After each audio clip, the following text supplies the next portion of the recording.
லக்ஷ்மி அவர்கள் எழுதிய என் மனைவி அருமையான குடும்ப நாவல்.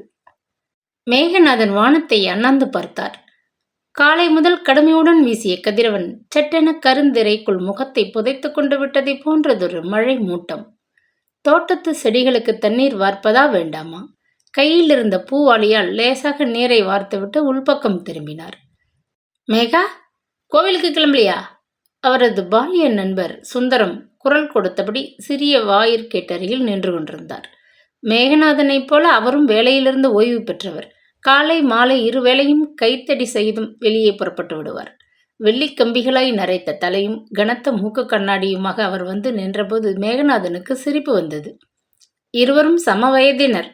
ஒரே அலுவலகத்தில் வேலை பார்த்து ஓய்வு பெற்றவர்கள். ஆனால் சுந்தரத்திற்கு சமீபத்தில் கான்ட்ராக்ட் ஆபரேஷன் ஆயிற்று. ஏன் மேகா, உன் கண் பார்வை மட்டும் அப்படியே இருக்கே என்பார் சுந்தரம். மேகநாதன் தன் உடலை பற்றி என்றைக்குமே கவலைப்பட்டதில்லை. அதிலும் கைக்குழந்தையான நரேந்திரனை விட்டுவிட்டு அவர் மனைவி திடுமென இறந்தபோது எதிலுமே பற்று இல்லாமல் வாழ தெரிந்து கொண்டிருந்தார். ஆண் பிள்ளை வீட்டு வேலைகளை செய்வது தவறு என்பதில் அவருக்கு நம்பிக்கை இல்லை. சமையல் கலை முதல் தோட்டக்கலை வரை அவர் நன்கு தெரிந்து வைத்திருந்தார்.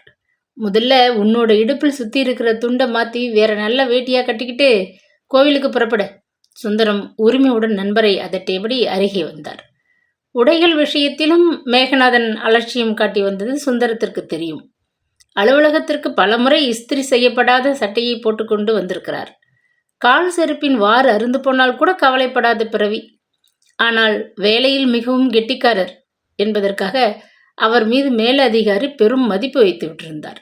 அவரது கம்பெனி முதலாளி கோசல்ராம் வட இந்தியர் என்றாலும் மொழி மாகாணத்திற்கு அப்பாற்பட்ட ஒரு உயர்ந்த இடத்தில் மேகநாதனை வைத்து விட்டிருந்தார்.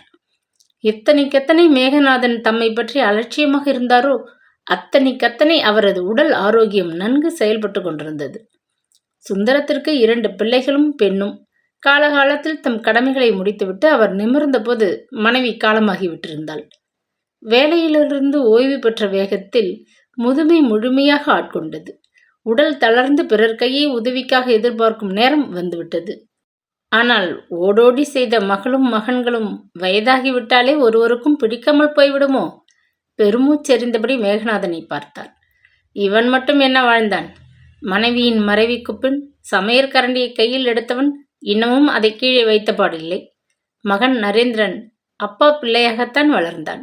நன்றாக படித்தான். பிறகு பக்கத்து அலுவலகத்தில் வேலை பார்க்கும் வானதிக்கு இருக்கும் கருணை கூட சுகுணாவின் மனதில் இருக்கவில்லையே. மேல் நாட்டில் இருக்கிறவங்க 80 வயசானா கூட திடமா இருக்கணும், உழைக்கணும்னு ஓடி ஆடி வேலை செய்கிறாங்க. நம்ம ஊரில் 40 வயது தாண்டினதுமே வயசாச்சு முடியலன்னு ஒரே ஒப்பாரி. அழுத்தம் திருத்தமாக அவள் கூறிய போது மனதில் சுரீர் என வலி தைத்தது.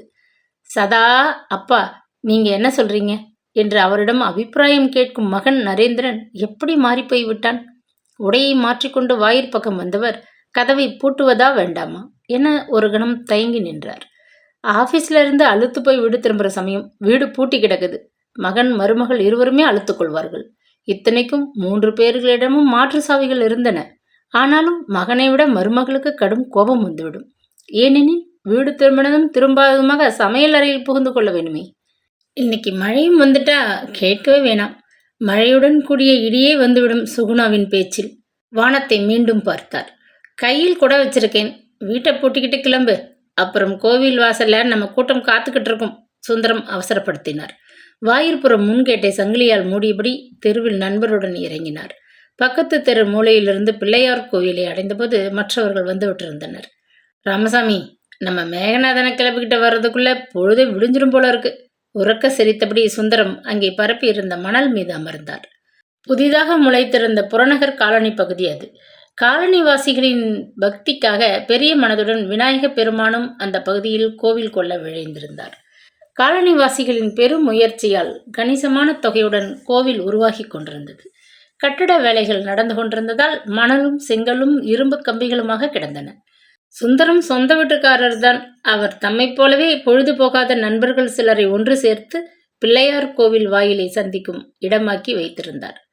4-5 வயதானவர்கள் இருந்தால் இந்த காலம் அந்த காலம் என்ற பேச்சுகள் எழத்தானே செய்யும். ஒவ்வொருத்தருக்கும் ஒவ்வொரு கசப்பான அனுபவம். என் பேரன் படுத்தும் பாட சகிக்கலப்பா, சதா வீட்டில் ஓயாமல் ரேடியோவை அலற விடுறான். அந்த பாப் மியூசிக் சவிதம் என் மண்டைக்குள்ள குடைஞ்சு ரத்தமே வந்துடும் போல பாடுபடுத்துது. ஒருத்தர் சலித்து கொண்டார். எதுவும் கண்டுக்காதே, ஏதாச்சும் சொல்லிட்டா வயசாயிட்டது, அதான் சங்கீதம் கூட சத்தமா தெரியுதுன்னு கூக்குரல் போடுவான். அவனோட அப்பாவும் அம்மாவும் அவனுக்குத்தான் பறிஞ்சு பேசுவாங்க. சுந்தரம் சிரித்தார்.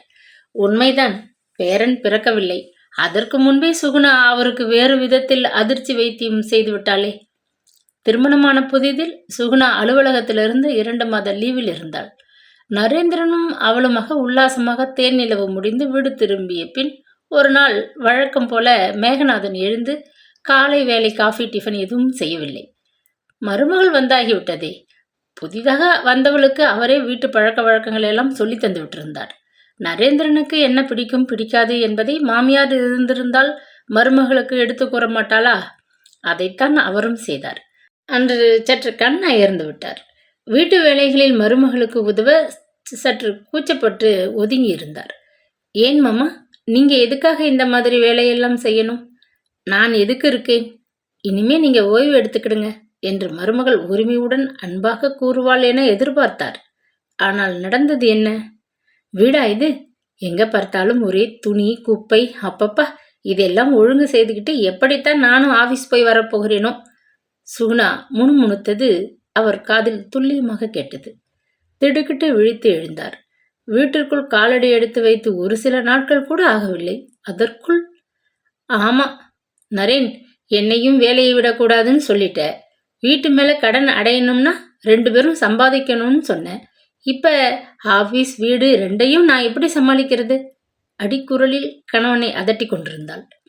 இந்த வீட்டை வாங்க அப்பா கொஞ்சம் உதவினார். ஆபீஸ்ல கடன் அடையிற வரை கொஞ்சம் பொறுத்துக்க சுகுணா. வாழ்க்கையின் துவக்கமே அவளுக்கு பணத்தின் அஸ்திவாரத்தில் ஆரம்பமாகிவிட்டிருக்கிறது. கை நிறைய சம்பாதிக்கிற மகன் இப்பொழுது மனைவியிடம் கடன்பட வேண்டிய நிலை. அதுக்கு சொல்லல, ஏதாச்சும் ஒண்ணுதான் என்னால முடியும். உங்க அப்பா தான் வீட்டு வேலைகளை எல்லாம் செய்வார்னு சொல்லுவியே நரேன், அவர் எனக்கு உதவலாமே. அவருக்கு தூக்கி வாரி போட்டது. பாவம் அப்பா, அவருக்கு இனிமே நாம தானே உதவணும் என்று அனுதாபப்பட வேண்டிய மருமகள் என்ன சொல்கிறாள்? நீ சொல்லவே வேணாம், எங்க அப்பாவே எல்லாம் செய்திடுவார். நரேன் அவளை சமாதானப்படுத்தினான். மனைவியின் அழகிய விழிகளில் கண்ணீரோ கனலோ வெளிப்படுவதை பொறுத்து கொள்ள முடியாத கோழை அவன். முதுமையால் நலிந்து கொண்டிருக்கும் அவரை இனி அவன் எத்தனை தூரம் ஆதரவுடன் பராமரிப்பான்? வானம் கசிய துவங்கியது. மழை மழை பதறியபடி கூட்டம் கலைந்து வீடு திரும்ப தொடங்கியது.